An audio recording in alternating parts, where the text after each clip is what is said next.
This Easy Gap video series is brought to you by Chico State's Colleges of Natural Sciences and Agriculture and the Center for Healthy Communities.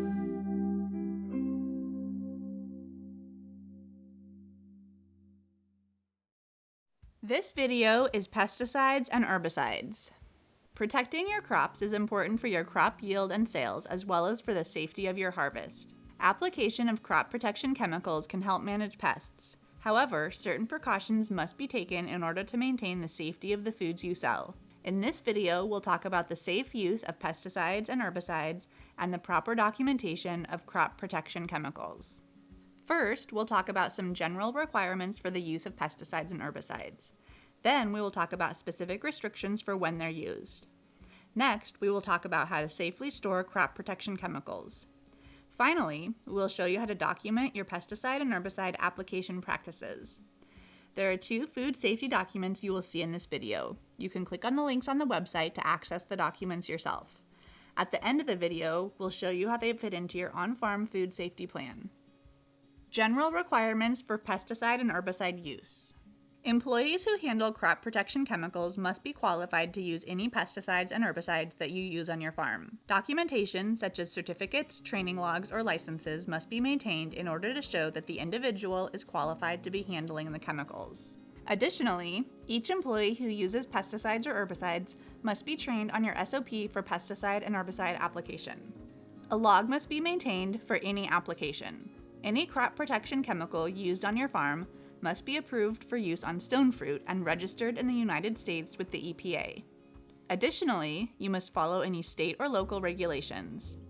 This information can be found online from sources such as the California Department of Pesticide Regulation.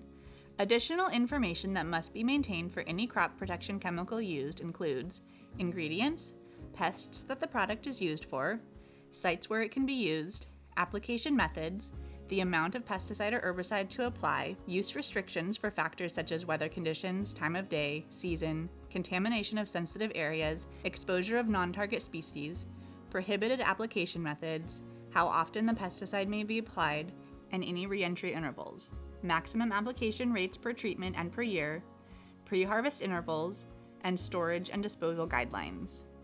Use of pesticides and herbicides. When using pesticides and herbicides with specified pre-harvest intervals, it is important to track the date of application as well as the earliest the field can be harvested.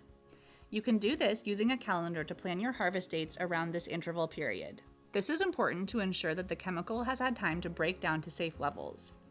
In order to ensure and be able to verify that the interval period has been met, you must have an application log as well as harvest logs available for review. Pesticide and herbicide storage. Pesticides and herbicides should be stored according to their product label. Chemicals must be stored securely even if they're in a temporary location. Signage should be used to indicate what is being stored. Any buildings used to store pesticides and herbicides must meet any state or local regulations. Empty containers must be disposed of according to their product labels.